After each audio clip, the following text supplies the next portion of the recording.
rolling. Episode 13. Hey, welcome to the Gotta Have Miami podcast. This is episode 13, and we are standing in an iconic corner in Coconut Grove. We'll step back, and most people will recognize the CVS behind us.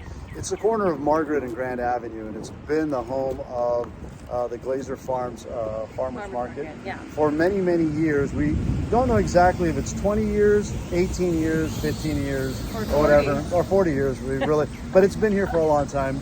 And again, the corner has always been very, very popular because of all of the oak trees and all of the hardwood hammocks that it has. It has some ficus trees, banyan trees, and a lot of oaks on it. So this is a little bit of a teaser for something we're going to talk about a little bit later on. But again, we're standing on the iconic corner. I'm going to Ashley tell me something about this farmers market. Okay, so Glaser's Farms, they are local, they are organic, they're regenerative. So they're really emphasizing on keeping that healthy soil. Got it. Soil is a huge issue in our agriculture methods of today, not just in Florida, but nationwide. Overall, the topsoil doesn't have the nutrients it needs.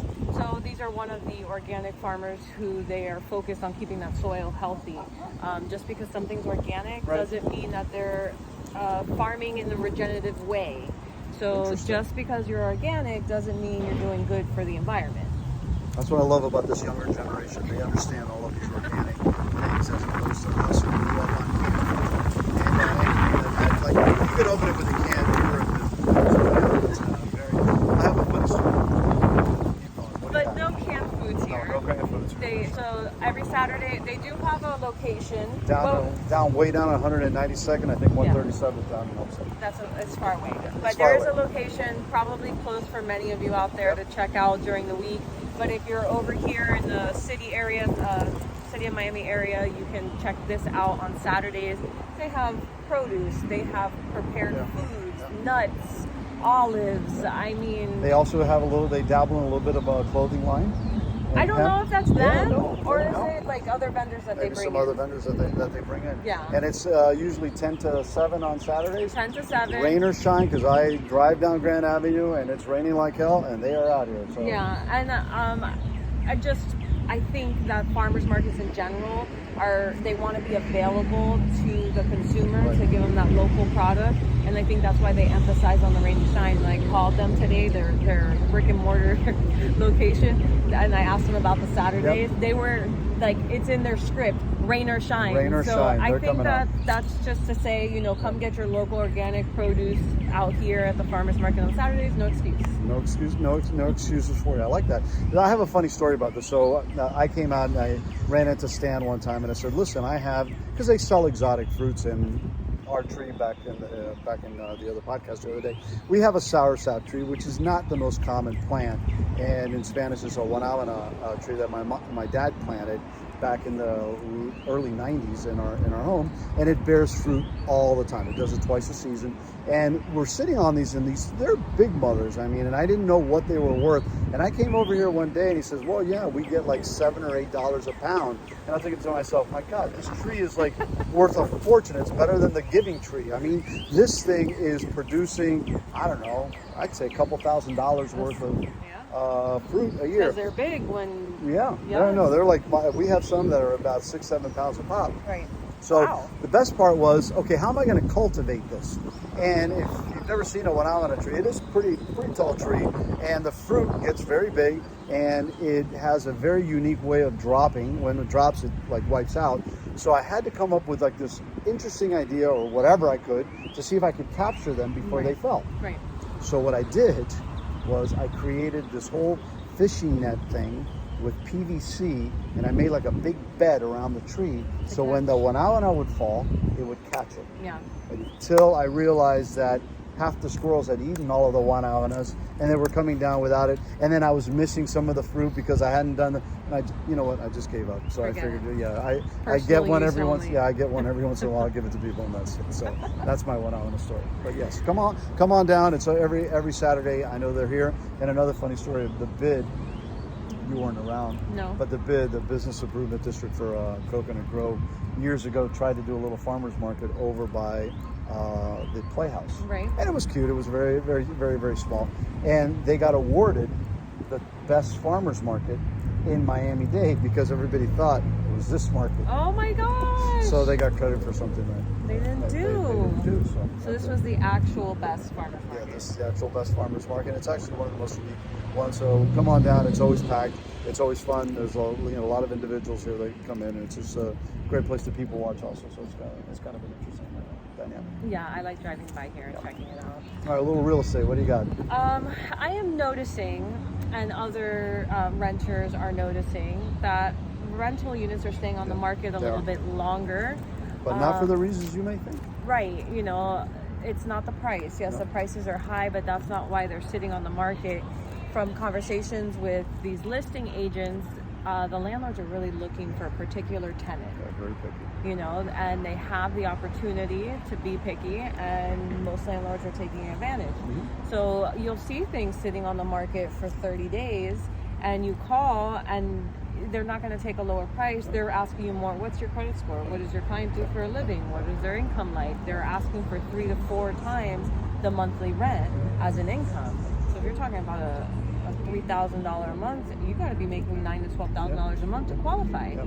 Now here's an interesting part: is in Miami-Dade County, you really can't use income as a qualifier if you are doing any kind of a public assistance such as Section 8. Right. So I remember in the old days, people used to always say, listen to landlords and say, hey, we don't accept Section 8. And that's not the case. You have to look at Section 8, and you have to consider, because there is a law and an ordinance in place that you can't just disqualify Section 8 just because of Section 8. So I think one of the key elements, landlords, as they are getting picky, they still have to conform to the local ordinances that are in place. So if you're a landlord, just keep that in mind. And if you're a tenant, understand that it is difficult out there. Yeah. The landlords are being very, very particular and very specific. So it's not so much the price, which I thought we were getting to a point where we were pushing the price a little bit too much. But it's not that. They want a tenant that hits all of their check marks. Yeah. And what's interesting about Section 8 is, in order for the property to qualify as a Section 8 property, there's a checklist that it has to meet. Yeah. So, as Section 8 is supposed to be an assistance to the community, the program also makes it very difficult to utilize. So it's like a catch-22. It is, and we've seen it over the years, that it just becomes an issue. But again, I think we're seeing properties stand on the market so long because the landlords are being very, very, very specific, and not so much about price points stalling the market. It's the landlords have options. We've talked about it. We've had listings of ours that have had 35 offers, 60 looks. We had one that had 80 looks in 2 days. It is insane out there still in the rental market, and the selling market. We are going to put a couple new properties out coming out soon. Things coming so soon. We hopefully will get some of those things out to you guys soon. But going back to one of the reasons why we are out here, we're going to tease a show, and if you know Coconut Grove, and again, we've been here for a long time. Longer. Yeah, him longer. Just because I'm older. That's not really so much about the longer. It's because I'm older, like double the older stage. But if you go down Grand Avenue, between 32nd Avenue and 37th Avenue, you see all of these vacant lots that are out there. And they've been out there for many years. What we're going to try to do next week is we're going to try to bring you the stories of those vacant lots. This one included. This is part of one of the lots that was originally a big, long plan called I want to make sure I say it right, the Bahamian Village in Coconut Grove.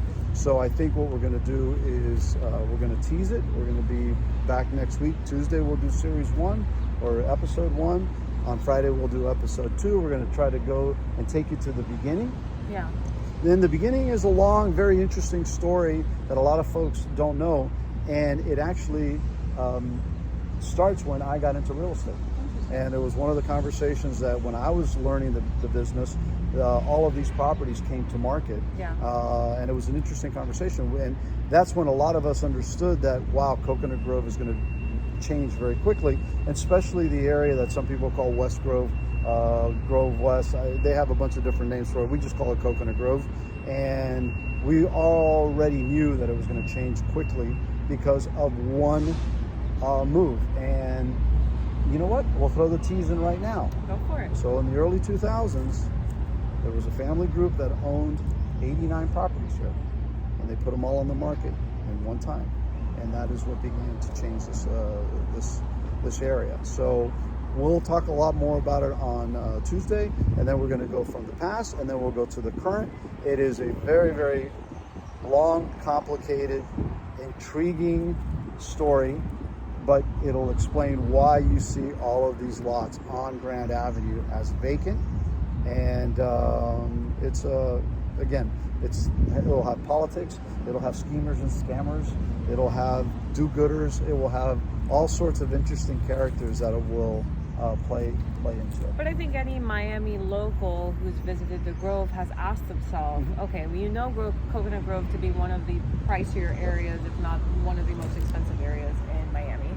And you're driving into Coco Walk, and now that's all redone and beautiful, and it's really popping over there. And you drive through a street that you should say to yourself, what's going on here? You know, and I think a lot of people have asked themselves that. We will tell that story. We'll tell that story in 2 episodes, and we'll bring you right up to date to the current standpoint. And just remember Miami. Miami's very interesting. The same old turns over and over and over again. Yeah. So it'll be an interesting story. I think we'll leave you with that for the weekend. Anything this weekend? Supposedly a lot going on, right? The radio said there's a lot going on, and then they didn't give me any events. I don't know what's going on, guys. I know that it's crypto week, so there's probably crypto events on Miami Beach, right? And down in Brickell. I don't know the Ash details. has a super cool conspiracy theory, but we can't talk about it because it'll end up on like YouTube or viral or something, and we can't go there at the moment. I call it a Ponzi scheme. I've always called it a Ponzi scheme, but that's for another conversation. But Ash has a really good one. I mean, you know, it's not a conspiracy if it's true. Yeah, exactly. That's true.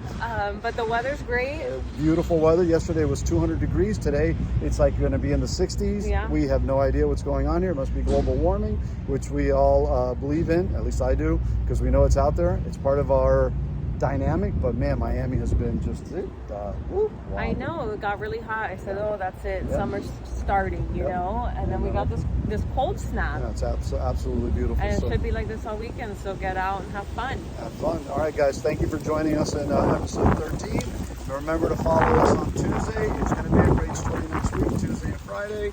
And again, thank you for tuning in. All right, please hit the subscribe button. Yes, Thank you.